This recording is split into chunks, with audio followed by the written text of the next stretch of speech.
Hello and welcome to this episode of Live by Design, a program where I hope you will find content that is informative, insightful, and inspiring. I am your host, Muadi. I'm a life strategist and a motivational speaker, and today is Tuesday, March 19th, 2013. How's it going? How are you? Tomorrow is the first day of spring, and in honor of spring, I have decided to sport my spring Mother Earth colors. Although I have to say, I'm taping from DC, and at the moment, it's actually snowing outside. But that's okay. I'm not going to let it bother me. Tomorrow is spring, and that's my line, and I'm sticking to it. So I'm hoping that wherever you are, whatever you're doing, that you are having a good time and that you're enjoying life. And I want to thank you for taking a moment to spend this time with me. I very much appreciate it. I have to say, I have been in New York for about a week. Catching up with family.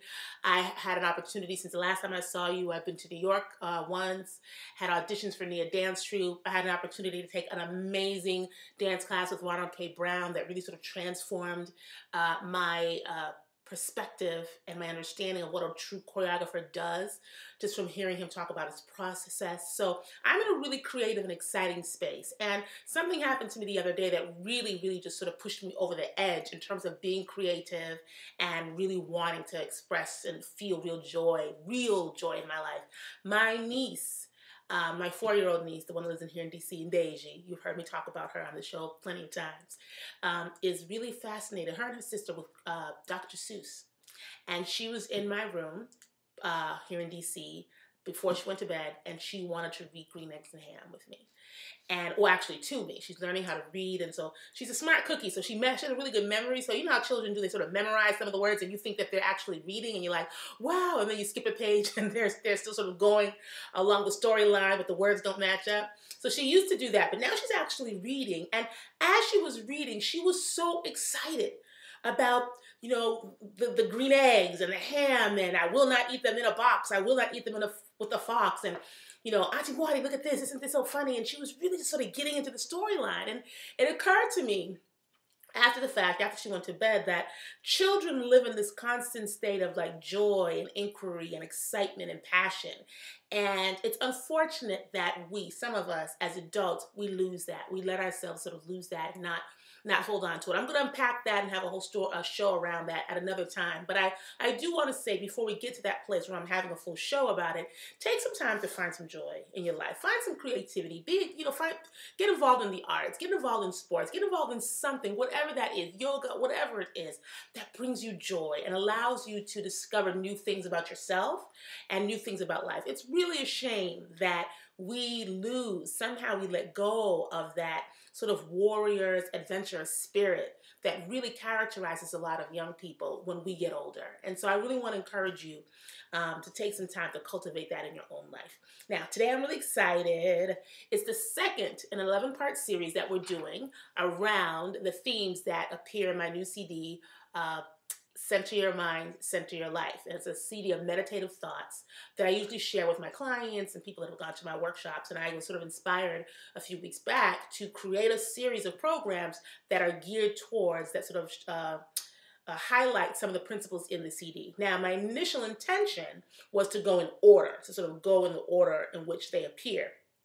However, in the last couple of weeks, I've had a few conversations with people that really suggested to me that one of the principles, the one with which people seem to have the most difficulty, needed to be discussed first. Second, I should say, because we did one last week, but I didn't want to wait any longer. We are talking today about the principle of minding your own business. We have a tendency, myself included, I'm not gonna lie, I'm part of the problem too, to overly involve ourselves in the business of others, to overly involve ourselves in the growing opportunities that the universe provides for all of us, in those opportunities that are presented for other people, sometimes to the point that we are so involved in other people's business that we don't take care of our own business. And we sometimes use the business of others as an excuse not to really focus on what we need to be doing and where our mind needs to be. So that's what we're going to be talking about today, the principle of minding your own business. We're going to talk about what it means to mind your business. We're going to talk about what happens when you don't mind your business. And we're going to talk about some of the things that you can do to get your eyes off of other people's business and back in your own mirror, which is where they belong. But before we get to that, I have a couple of announcements. First, this weekend, I'm excited. I will be traveling to Boston to perform in a conscious cafe being sponsored by Origination Cultural Arts Center. We are still raising money for the new location. And so we are doing a sort of like a talent show, but with a little more upscale kind of feel to it. They're going to be spoken word artists, they're going to be singers, they're going to be dancers. And my sister, Shaumba Yanja Debinga, the founder, has convinced me to join back with her and my other sister and resurrect our old Supremes act. So we're going to be singing live. It's going to be quite entertaining. If you're around, if you're in Boston, I think it's this Saturday, the 23rd. Look, I'm not even trying to give the real dates because I'm nervous. But if you're in Boston on the 23rd, it's going to be at Origination Cultural Arts Center. Go online. You can visit them at www.originationinc.org. I think I'm going to also put some information about that up on my website. And so you must know that if I'm willing to embarrass myself and sing in front of people, that Origination must mean a great deal to me. And it absolutely does. It's one of the best organizations, I think, in Boston right now that is doing work with dance, with the arts, with young people. I'm very proud of the work that my sisters have done over the years, and I'm happy to lay my pride aside and get up there and sing. So we're going to be doing that on the 23rd. On the 28th of March, I will be presenting a workshop called Put the U Back in Youth Reach as part of the Massachusetts Cultural Council's annual Youth Reach Conference. It's a conference that they convene for grantees of the group. And so Origination is a grantee of the Massachusetts Cultural Council, and I am representing Origination on the planning panel. And I'm also going to be presenting a workshop called, again, Put the U Back in Youth Reach. And essentially, in a nutshell, what it's going to do, my workshop, is going to focus on how we as practitioners, as teaching artists, as people who have committed part of or all of their life's work to working for the betterment of young people through the arts, how can we be part of the benefit? How can we benefit from our participation in this work? How can we still have the joy? How can we still cultivate our own individual love for the arts and have proper life-work balance whilst being in service to others? You know, the idea is that we as activists, as social service providers, whatever you want to call us, we have the right to benefit from all the good stuff that we're putting out into the world. And sometimes we get a little, we become this sort of sacrificial lamb. And we think that in order to be of service, we have to put ourselves and put our needs completely on hold. And that's not entirely true. We can have joy. We talked about that at the top of the show. We can have that same feeling of excitement and wonderment that we try to impart onto young people, or at least sort of unpack for young people. We can have that too. So we're going to be talking about that at that workshop. Also, the week of July 27th to 28th, I will be presenting at the National Speakers Association's annual convention. It's going to be in Philadelphia. I'm on the youth program. I'm not on the main stage, but I'm really excited because I get to talk to young people. And it's made possible by Omekongo Debinga, who's also a motivational speaker, but who is also in charge of the youth program this year. And so he did invite me to speak, and I'm happy to accept, and I'm looking forward to that. So I will be sharing information with you about that as I go along. And also, I will be in Atlanta, Georgia on July 5th doing a Women's Worth workshop. Now, the details are still sort of in formation.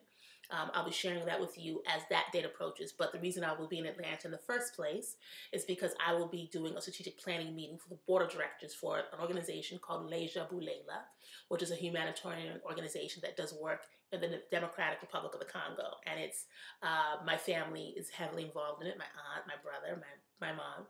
And I was asked to come down and do some strategic planning work for their board of directors as they sort of plot their next course. And so while I'm down there, hey, why not do a Women's Worth workshop, right? So keep me in mind if you live in Atlanta, and keep the day of July 5th open if you live in Atlanta and you want to come to one of my workshops.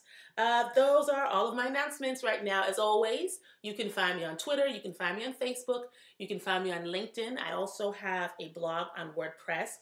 But if any of that, if that's too much information for you to sort of hold on to, find my website, muadidebingaunlimited.com, and that's a porthole for all, portal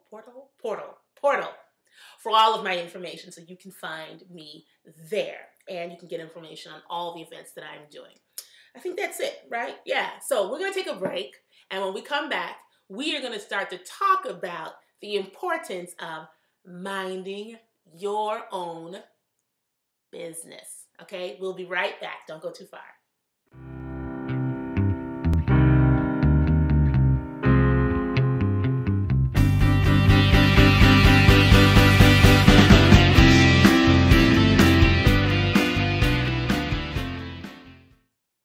Hi there, welcome back to Live by Design. I'm your host, Muadi Dibinga, and today we're talking about the principle of minding your own business. Now, I first heard this concept about maybe a year and a half ago, maybe almost 2 years ago, when I was talking to a friend, and we were sort of lamenting about, this person or that person, just talking about the different ways that people within our circle may or may not be living up to their potential, et cetera. And some of you, I'm sure, have had that conversation with your friends or with your family members or with me if you're somebody that I know personally. And she said something really interesting. She said, you know what, I decided I'm going to mind my business. And when she said that, I looked at her, I was like, what do you mean? And she basically shared with me that she found that she spent too much time worrying about what other people were doing and that she should have been using that time. She could have been using that time for her own business. Her own business, because she's an entrepreneur as well, but also just, her own life's business. Rather than spending so much time worrying about what other folks are doing, why not spend that time taking care of myself? And she said that initially, and I thought to myself, that doesn't sit well with me for some reason. Why doesn't it sit well? It didn't feel good. And then I realized it didn't feel good because she was talking about me. Now, she didn't know it because she doesn't know me that well, but that was my story. Constantly, forever being in the business of other people, feeling like it was my responsibility to take care of people, my responsibility to educate people, to show people the way, to take up people's battles for them. When I was younger, my siblings, one of my brothers, they used to call me Sarge because I was always in charge and always taking control of stuff, which is fine, I think, when you're sort of growing up and sort of navigating, through life and trying to figure out who you are.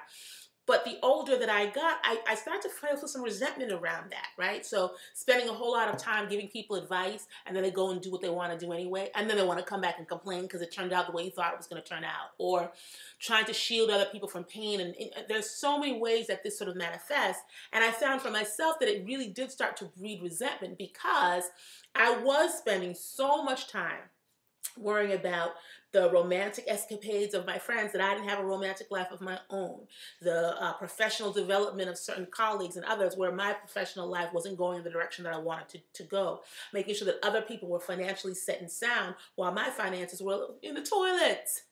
So the more she said that, the more we talked, and then I sort of sat with it. And I'm a really reflective person. When people tell me stuff, I just sort of let it marinate until I get it. And then and in a flash, I remember clearly, like 2 days afterwards, I remembered, I took an econ class once. And the only thing that I remember from econ, well, a couple other things, but the most important thing was this whole thing, this principle of opportunity cost in business, whereby the cost of doing business in one area is the time, the effort, the resources that you could invest in doing some other type of business.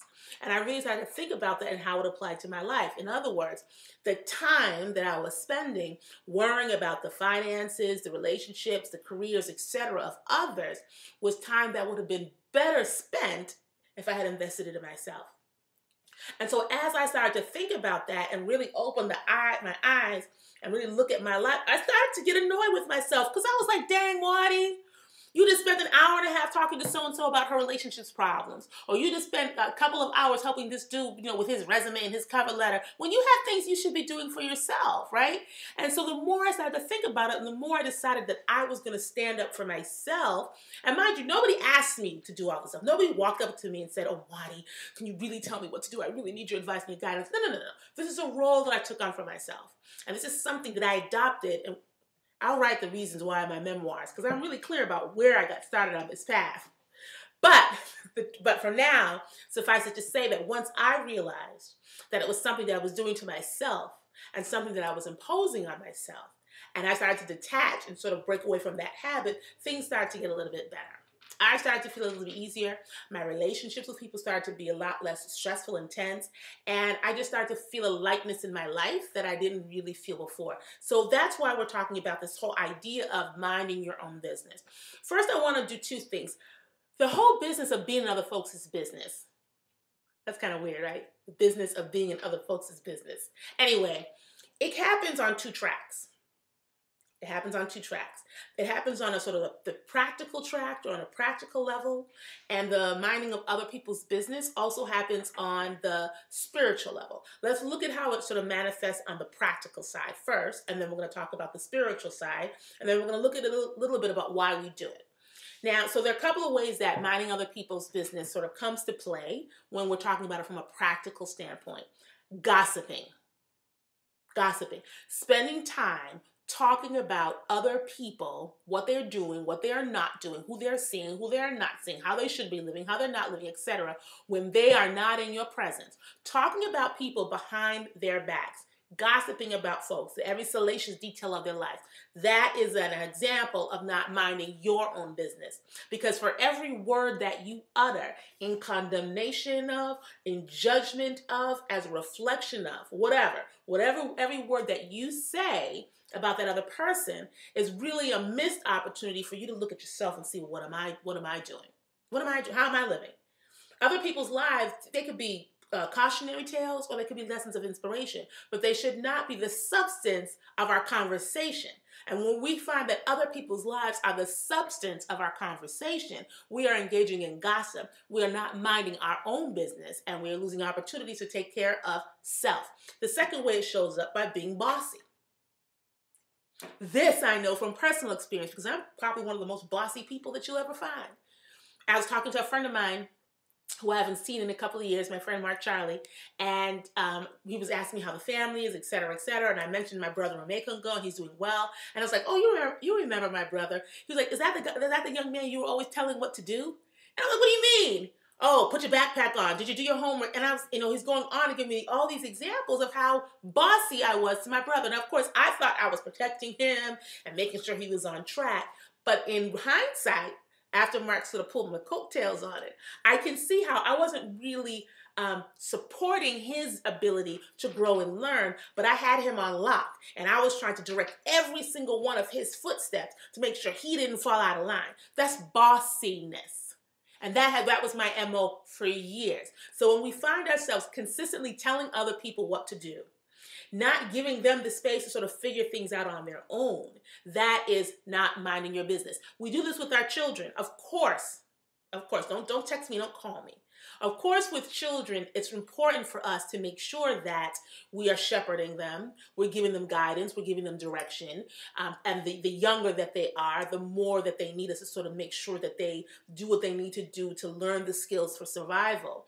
But as they evolve and as they grow, if we don't loosen our grip a little bit and give them the space to sort of make a few mistakes and learn from their mistakes and figure things out, we do them a disservice. So being bossy, being controlling, those are ways that we mind other people's business. Another thing that we do is trying to change people and correct their behavior from a position of judgment or from a position of love. But when we try to change people and correct them and change who they are and how they live and how they see the world, oh, you shouldn't think that. You shouldn't be eating that. You shouldn't say that, right? We spend so much time telling what they should do, what they should not do. Now, of course, do we give advice? Of course we give advice. I'm a life strategist. One of the things that I do is I provide a space for people actually to find their own answers. But I do give counsel as well. I'm an aunt. I'm an older sister. I'm a younger sister. I'm a friend. So, of course, when we're in relationship with others, there are opportunities, if it's a loving, balanced relationship, for us to share our opinions, for people to bounce their ideas off of us. But when it gets into that extreme space of constantly monitoring how others are behaving and taking it upon ourselves to try to course correct their stuff, that's minding somebody else's business. Next way we do it is when we spend an inordinate amount of time trying to figure out why people do certain things that they do. We do this in relationships in particular. Now, I don't know if men do this. I've walked this earth as a woman, so I'll talk about from my perspective, from my female friends. And don't call me and tell me that that's not how we are and we shouldn't generalize. This is from Muadi to Bing's experience. If I had $1 for every moment of my life that I spent trying to figure out why a man acted in a particular way. Why does he think that? Why did he do that? Why didn't it? Shouldn't he have done so and so and such? If I had $1 for every time I did that, I could put all 9 of my nephews and nieces through college and through graduate school, spending so much time trying to figure out why somebody else did. That's not my business. My business is to see what actions, what attitudes, what activities, what thoughts are brought before me and determine how I'm going to respond, not to try to change or try to figure them out. I take the isness, my responsibility, if I'm not minding other people's business, is to take the isness of what they show me and then decide if it's acceptable to me. Not to, because this is what I used to do. Call folk up. I can't believe that you said so and so and such. Why didn't you do this? I expect you to do that. And on and on and on, to the point of being a nag. When in actuality, a more loving, gentle, and less painful thing would have been to just see what's happening, accept what they show me as being their truth, and then making the decision on my end as to how I was going to respond. But I spent so much time in their business because I was trying to manipulate and cajole them into being something that I wanted, because that was actually easier than having to deal with the truth of what I saw. That's minding other people's business. When we're constantly trying to figure out their motivations and constantly trying to figure out what they're doing and where they're coming from and why can't they do it this way and shouldn't they do it that way, that is minding other people's business. We do it when we spend an inordinate amount of time in the details of other people's business. We do this with celebrities, right? All these tabloids and, that Kardashian girl is having a baby with Kanye West. And you would think, based on at least what I see in my Twitter feed and my Facebook feed and what I hear among some of the folks that I, get around, you would think that they were having that baby. Or that they were somehow related to the Kardashians and the Kanye West boy and all these other folks. Or when Blue Ivy, I think that's Beyonce and Jay-Z had a child. Oh my goodness. The feedback on what did they name the baby? Well, did she send pictures of the baby? And Mind your business.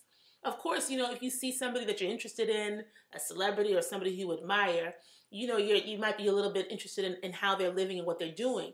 But when it comes to the point that you're worried about what they're going to name their child, or if they're going to bring the child to the concert, or where's the child going to go to school and this and that, mind your business.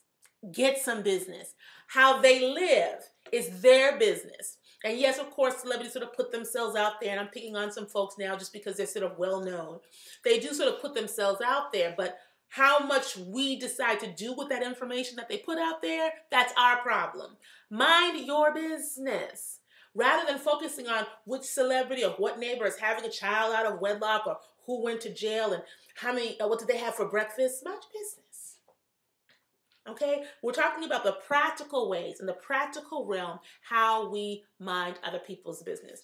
The last thing is when we spend a lot of time trying to just sort of organize the lives of other people. Parents do this too. It's particularly interesting, I find, when grown parents, particularly women, I don't know if guys do this, but women who still feel like they have to micromanage every moment of their child's life when their child are in their late teens, pushing into 20, in their 30s, maybe in their 40s.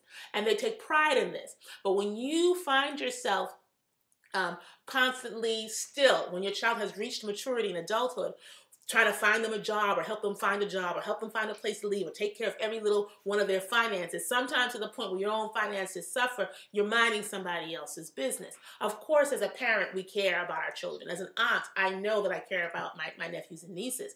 But I also recognize that as they get older, my way of engaging them as Auntie Muadi is going to change. I'm not going to engage with them when they're in their 20s and 30s, if I'm still, here. I'm not going to engage with them in the same way that I do now that the oldest is 11.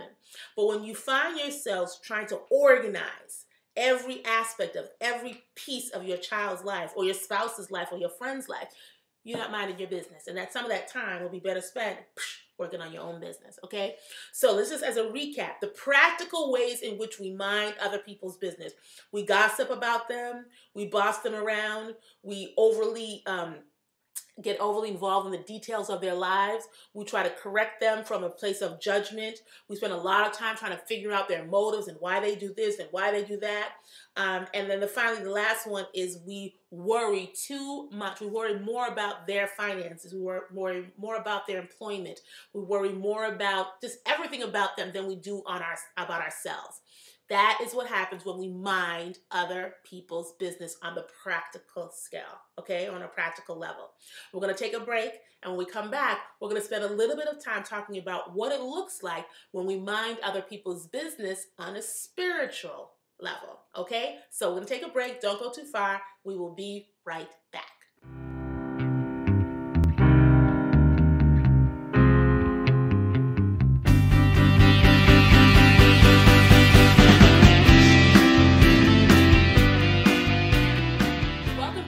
By Design and our conversation about minding your business. Now, before the break, we talked a little bit about what it looks like on a practical level, in the practical world, when we mind the business of others. Right now, we're going to shift gears a little bit and talk about what it looks like when we mind the business of others from sort of a spiritual perspective. I believe, as do many others, you hear this oftentimes, that life is a classroom and that it presents us with an opportunity to learn about ourselves, to gain information, to evolve emotionally, to evolve spiritually, so that when it's time for us to move on to our next spot, wherever we go after we're done on this plane, our consciousness, our spirit has evolved in some capacity and is ready to take on that next challenge. I believe that as we evolve as individuals spiritually and mentally and emotionally, that we also contribute to sort of the evolution of the consciousness on this planet. And I dare say, and I think many of you would agree, that this planet is in a little bit of trouble right now. And so while we are here, everything that we experience, the good, the bad, the ugly, the peaks, the valleys, everything that we experience has an opportunity for learning attached to it. Everything has a lesson that we can learn from it. And that if we look at life as just a series of lessons and a series of adventures, as opposed to a series of problems to be solved, that we would have a more rich experience on this planet. I was talking to my friend Rita about this months ago, and she sort of hit me to that idea that a lot of us look at life as sort of being just one series of problems to be solved, as opposed to a series of adventures to be had. So we're here to learn. And if we think of life as a university and we're walking through the building, let's say we're walking through the main building of this university, each classroom has a name on it. There's a classroom that has Muadi's name on it. There's a classroom that has every one of my siblings' names on it, and so forth and so on. And so when we walk into our classroom, there is a curriculum that we are set to follow. And within that curriculum, again, are the peaks, the valleys, the ups, the downs, all the joys, all the sorrows, and everything in between that life has to offer. And our responsibility is to be an active student within that classroom. We sometimes have a tendency to try to walk into the classroom of others and stand in the teacher's spot because we don't want them to have to go through some of the things that we might have gone through. We try to shield others from pain. We try to shield, and I know for me, that was me for a long time, particularly with my younger siblings. I would do anything to keep them from having to go through the trials and tribulations that I went through as a young person. And so, as a result of that, I did tend to micromanage their lives. And not from a point of and it was, I should say, from a point of love, but also from a point of fear, because I was afraid that they would not be able to withstand what I went through. And rather than having them go through that as the dutiful big sister, that it was my responsibility to pretty much stand in between them and any suffering that I could see coming in their direction. Now, to a certain extent, that is important. Those of us as elders, whether you're the adult parents or adult siblings or aunts or uncles, it is our responsibility to create a loving, warm, and safe environment for the children that are within our care. It is our responsibility to create a sort of soft place to fall for those who love us, whether it be our spouses, our significant others, or whomever, our friends, those who we love, to have a place to come and get some comfort. However, it is not our responsibility to try to shield them from the lessons that the universe would have them learn. It is not our responsibility to shield those that we love from the lumps that the universe might want to knock them around. The lumps that the universe might want to administer, I should say. Doesn't sound very nice, and it doesn't sound very spiritual to say that sometimes you got to let folks walk through their pain. But the reality is that we all have a lesson to learn. We all have something to give. We all have something greater within us that is waiting to be birthed. And the only way sometimes that those qualities that are within us will have an opportunity to emerge is if they go through the fire a little bit. If we go through something that causes us to tap into a strength, tap into a courage, tap into a faith, tap into a resilience that we might not have otherwise known that we had if we were not presented with those experiences. And going through those experiences simultaneously not only can allow what's in us to already emerge, but it can strengthen and develop muscles, spiritual muscles, faith, courage, strength that we didn't even have. But if we don't have the opportunity to go through those experiences on our own and fully absorb the consequences of our decisions, fully absorb the benefit of the growth that comes from experiencing those consequences, then we will not evolve fully. And anyone who tries to stand between someone else and their curriculum, someone else and the lessons that they have to learn, stand between someone else and whatever gifts, capacities, strengths are waiting to emerge. Someone who does that, who stands in the way of that, is not minding their own spiritual business. And in doing that, you do them a disservice. We say we do it out of love, but we really do it out of fear. We're afraid. But one thing that I know to be true, and once again, Rita Spinola, I'm telling you, this girl's a genius. She said to me one time, when we were talking about somebody in her life who was in need of some support, that the same God that got her, the same God that got Rita, has his back too. The same spirit that she believes takes care of her, takes care of them too. So if we really are people who believe in a higher consciousness, if we really are a people, this is what I believe. You may not believe it. I'm assuming you are, otherwise you one of believers. Otherwise you wouldn't be watching the show. If you believe, as I do, that there is a higher force, and you can call that force whatever you want, God, Yahweh, Allah, Buddha, I know I pray to my ancestors, whatever you call that entity or those entities, if you believe in its existence, then you must believe that it has their back too. But what we do is we believe that we have God on lock. We have the universe on lock. We have faith on lock. And for some reason, we're more special in that way. So if we pray harder than they act out, then it'll work out the way we want it to work out because we have that special favor. But the reality is that the universe does not discriminate, right? And the universe does not have, I don't believe that anyone is more favored than the other. So if you really are a believer, then you should have the understanding that whatever is out there that is coming to your child, whatever is coming to you, into the life of your child or your loved one, your spouse or whoever, is there to teach them something too. You have a lesson that you were sent here to learn. You have a gift that you were sent here to give. They do too. But when we allow fear that they will be hurt, to keep us in this position of trying to be their teacher or to try to absorb their lumps, then we do them a disservice.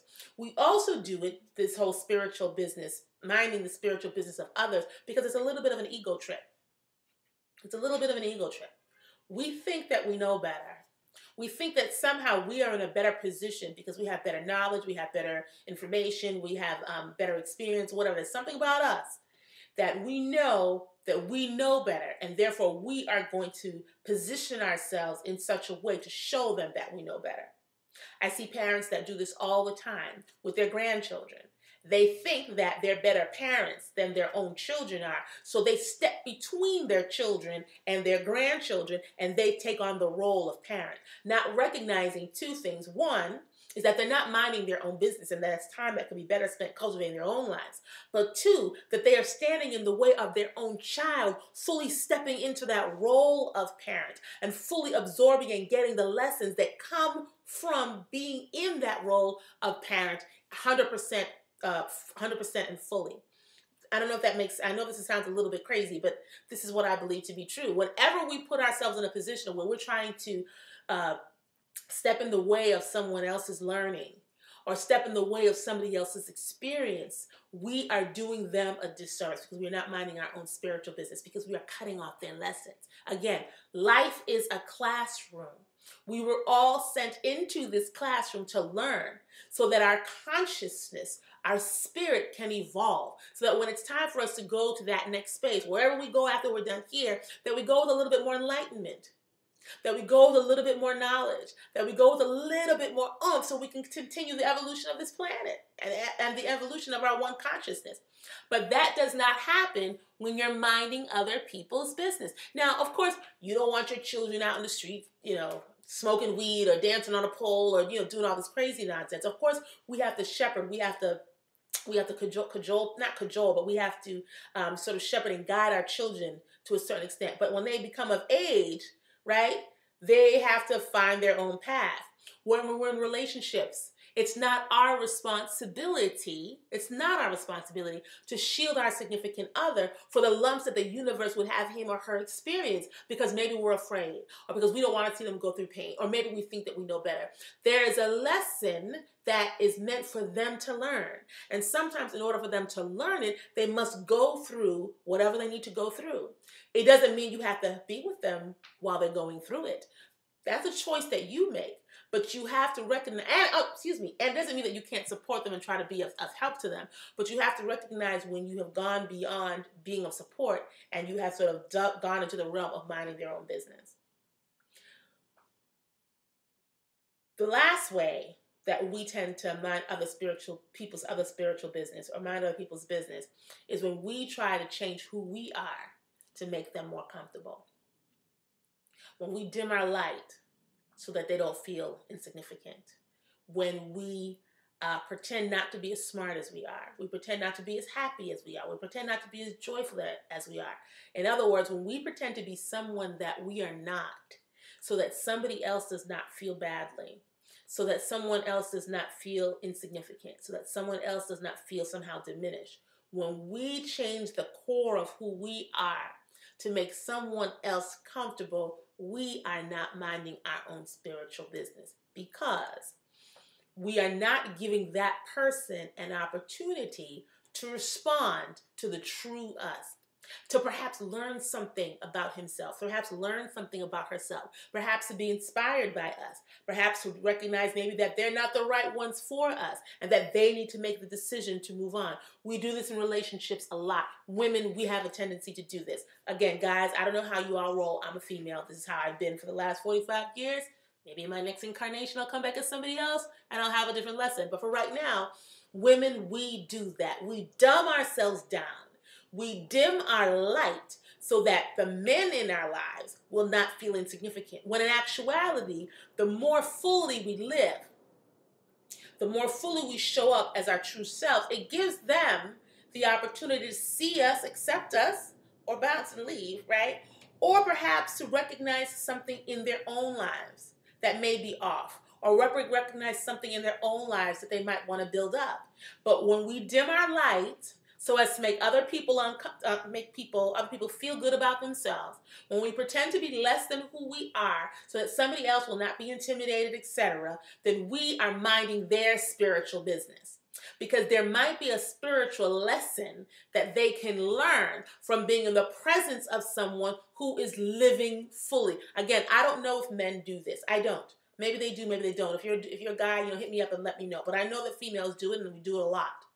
And it's not to say that we have to be arrogant. And it's not to say that we have to look down upon people or try to make people feel badly intentionally or try to demean people. That's not what I'm saying at all. What I am saying is that we sometimes don't want to act as happy as we are. We sometimes don't want to demonstrate how loving we are or how confident we are. There are things about us that we are afraid that somehow it's going to get a reaction of somebody else, so we don't live authentically. When we do that, we shortchange that person, usually our men, but we shortchange that person from being in the presence of someone who might inspire them to look at things different, who might inspire them to be more joyful, or who might inspire them to get in the wind and go somewhere else because they don't want to be bothered right now. But those are lessons for them to learn. We mind other people's business when we try to shift who we are to fit in. When we try to shift who we are so as not to ruffle other people's feathers, okay? We're going to take a quick break. We're going to come back. We're going to wrap up this whole conversation about minding your own business. And we're going to talk about some of the very quick and easy things that you can do to move past this self-defeating, foolish, nonsensical behavior. I know that sounds real judgmental, but you know what? I'm part of the you that I'm talking to today because I'm recovering from this myself. So I feel like I'm allowed to be that way just a little bit. Just a little bit. We'll be right back.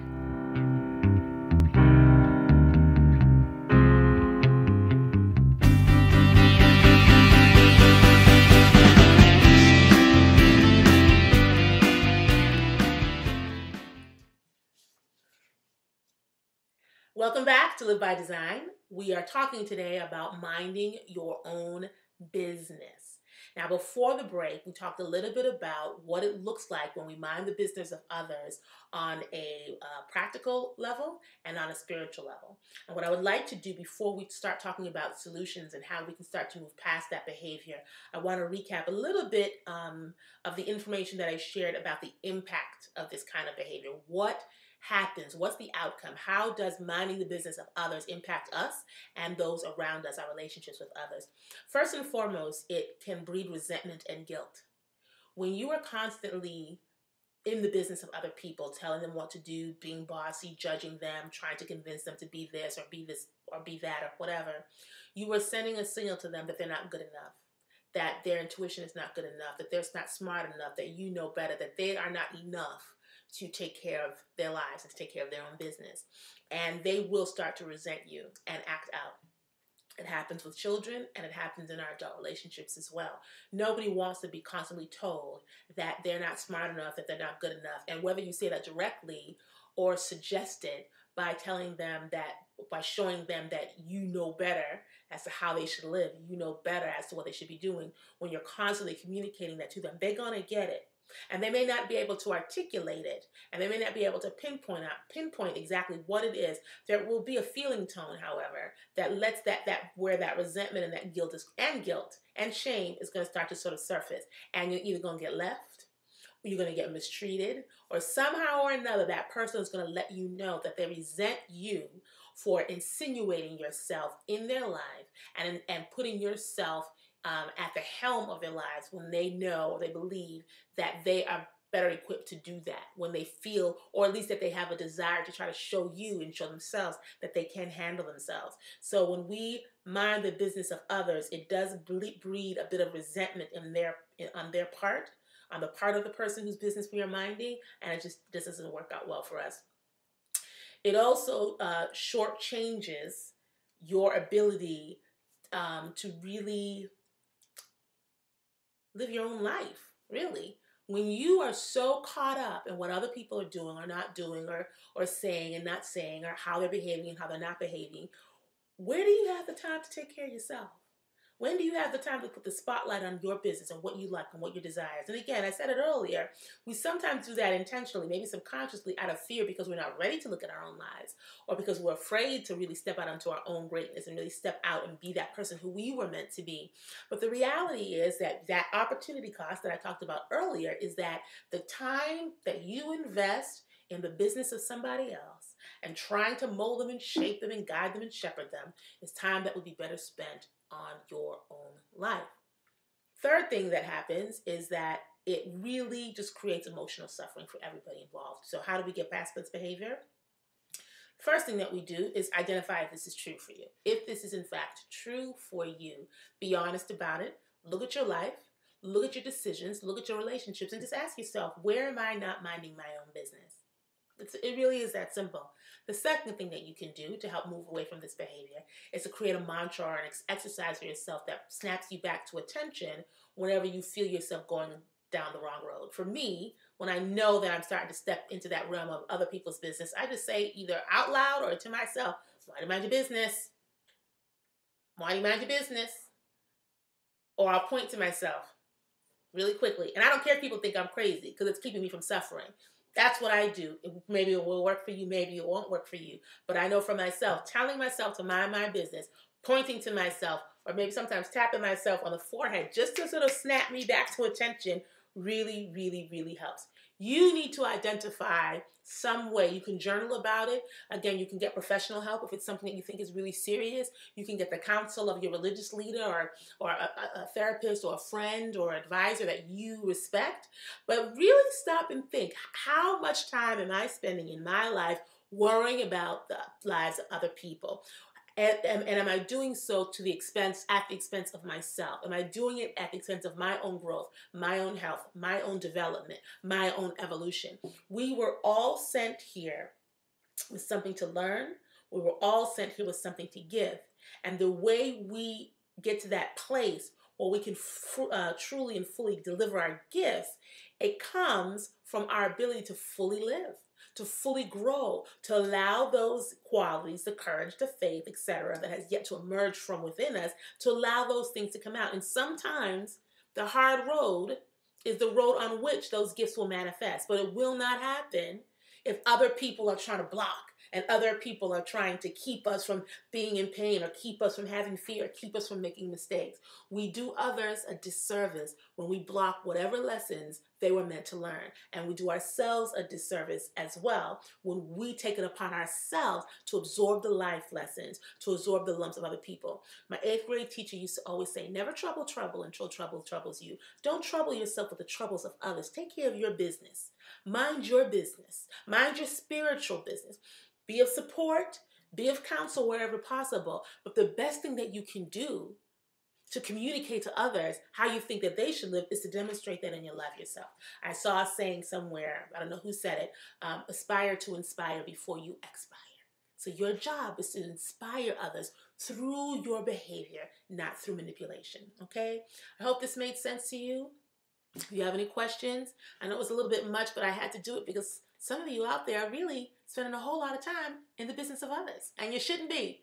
But listen, email me, text message me, you can Facebook me, you can LinkedIn me, you can tweet me if you have any questions or if you have any topics that you'd like for me to cover. In the meantime, I'm looking forward to spending the next episode with you. Until then, do the best to bring the best of who you are to every place you go and every experience you have. There is something powerful and great in you that the world needs. So between now and the next time that I see you, I encourage you to get about the business of unleashing it on this planet. All right? Have a great week. Take care of yourself, and I will see you soon.